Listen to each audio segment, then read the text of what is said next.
Hi, this is Susanna Bowling of the Times Square Beat, and we are with the woman who does it all, Melissa Errico.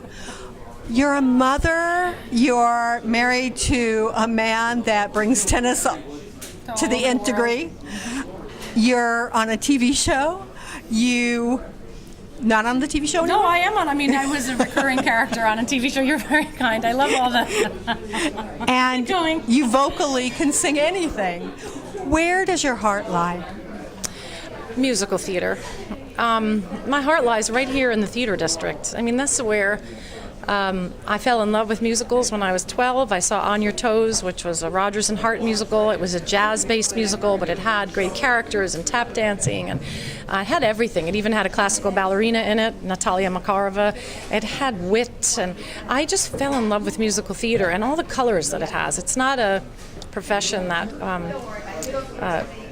I think ever has an end. It's a sort of to me, it's endlessly interesting. So whether I'm doing cabaret, I love acting, and so sometimes I get a chance to do a guest starring or a wonderful recurring role, which is great. But musicals and making that connection to stories through song, to me, is my life's work.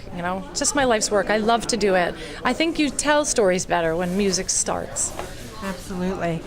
Do you find that reoccurring in television shows brings you a different audience, brings you a more diverse audience? Yes, without a doubt. Everyone loves to know you're on this TV show, or I was on Gaffigan's show this summer, and it wasn't a very big part, but it was Michael Ian Black's mother in a flashback. She's a high society mom. She's all, looks like I'm on Dynasty or something, all diamonds and fur and difficult. And I say to my son, you're going to be the next Donald Trump. Like, that's good.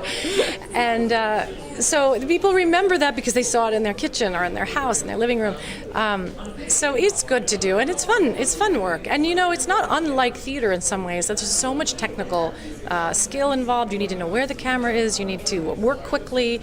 And as much as they say you can mess up and they'll take another take, in all honesty, they don't want you to do too many takes. So you do have to be on the ball. From editing, I can understand why they don't. It is a hard thing to do. Yeah. Tennis is a big thing with you. Will you be going to the U.S. Open this year? Oh, yeah. I'll be going to the Open, and our daughter, Victoria, I have 3 daughters, will be given an honor on the 29th of August. She's the number 2 junior in the U.S., in the Eastern section, the USTA. So we have a tennis player in our family. So the U.S. Open I've been in my life since I married Patrick, almost 20 years now, and I always sang the national anthem. I know Billie Jean King. And the wonderful thing about tennis players is once you get past the glamour and the Serena and the wow of it all, is the philosophies of tennis players is that you never concentrate on the ball that you just missed. You always have a new ball, and it's a fascinating group of people. They're very philosophical. Never think about the point you just lost. Move on, because you got to watch. They're losing points all the time. Even the victors, So, That's a great philosophy for life. You have no idea. If you really watch tennis, it's fascinating. The more relaxed you are, the ball goes faster. And they always say, don't try to hit a winner. Just keep the ball in the court. Wow. Aren't these great thoughts? They are. So as fancy as it all sounds, it's really just, it's a job, and it's an art form, and it's an art form full of great philosophies. And I said just a few words with Billie Jean King the other day. Honestly, I know it sounds crazy, and she said it's all about positivity.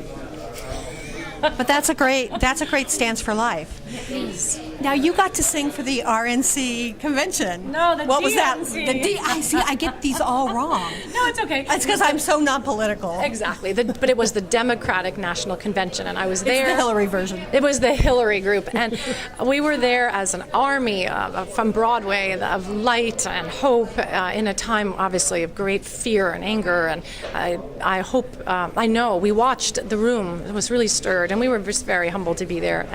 But we were on a bus. It was, all these great Broadway stars. 40 people got on a bus at 6 o'clock in the morning, and off we went to Philadelphia. So if you want to read about it, I was so touched by the experience. I wrote an essay that got published yesterday in the Huffington Post. Oh. So that's something you can Google, and it's all about the bus ride. And you'll get a real picture of all these actors on the bus and what we were hoping to, and what we experienced. And when can we see you at Feinstein's 54 Below? I will be here starting September 20th for that whole week. And it is a show called Funny, I'm a Woman with Children. And the Wednesday show is 9:30, but the other shows are at 7 o'clock. And if you had to pick one song that says who Melissa Errico is, what would that song be? You mean in the show or in life? Life. I'm going to go with Glockamora. Glockamora from Finian's Rainbow. I think it is it's from a sort of a fairy tale, but it is also a wonderful song with a political undertow. You know, it's a great Irish song written by two left-wing Jewish intellectuals, and it balances both. It's dreamy, but it's really about something. So it's both. You know, love that, and it of course is the first musical where black and white actors shared dressing rooms and shared a stage in history, 1946.